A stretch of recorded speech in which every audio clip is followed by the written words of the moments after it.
अल्लाह के रास्ते में निकलने का मजा देख। अस्सलामु अलैकुम वरहमतुल्लाहि वबरकातुहू। तो आज मैं आप लोगों के साथ में इस्तग़फ़ार की फ़ज़ीलियत बयान करूँगी। तो कुरान मजीद में अल्लाह ताला इरशाद फरमाता है कि सबसे पहले तो इस्तग़फ़ार करने से गुनाहों की बख्शिश होती है, तुम्हारे ऊपर अल्लाह की रहमत की बारिशें बरसती है और अल्लाह ताला माल के ज़रिए तुम्हारी मदद करेगा और बेटों के ज़रिए मदद करेगा। तो इस्तग़फ़ार करने की फ़ज़ीलियत आज मैं आप लोगों से शेयर करूंगी, जो मेरा पर्सनल एक्सपीरियंस गुज़रा है मेरे साथ, तो वो मैं आज आप लोगों को बताऊंगी कि इस्तग़फ़ार करने से अल्लाह ताला ने मेरी ज़िंदगी कैसे बदल दी, मेरी ज़िंदगी कैसे चेंज हुई।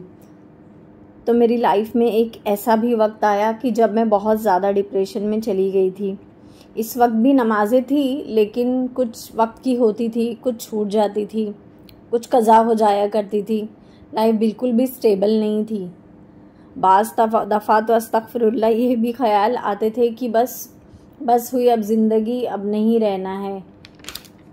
क्योंकि बाज़ दफ़ा जब हम डिप्रेशन और एंजाइटी से गुज़र रहे होते हैं तो इस वक्त शैतान बड़ा अच्छा मौका मिल जाता है कि हमारे दिमागों से खेले और हमारे दिमागों में इस तरह के वसवसे डाले कि तू तन्हा है, कोई नहीं है तेरे साथ, ज़िंदा रह के क्या करना है, कोई गलत कदम उठा ले और फना कर दे खुद को।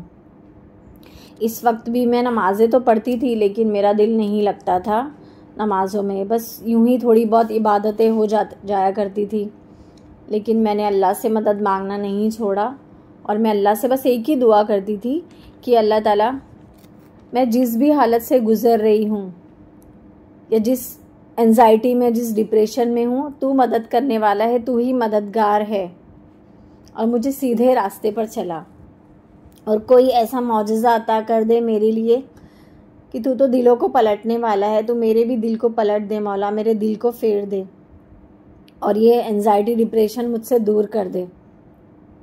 फिर नमाज़ों के बाद जो हम तस्बीह वगैरह पढ़ते हैं, तो इसमें मैंने इस्तग़फ़ार की कसरत ज़्यादा कर दी। इस्तग़फ़ार बहुत ज़्यादा कसरत से पढ़ना शुरू कर दिया।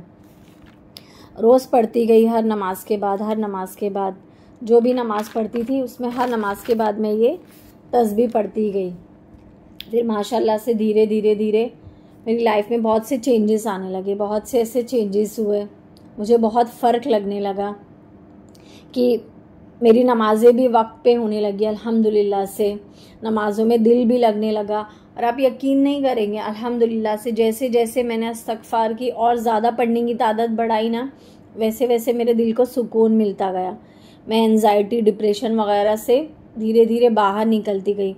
अल्हम्दुलिल्लाह से कई वक्त से मेरी पूरी नमाज़ें होने लगी, अपने वक्तों पे होने लगी। फिर मैंने ज़िक्र इलाही में अपना दिल लगाना शुरू किया।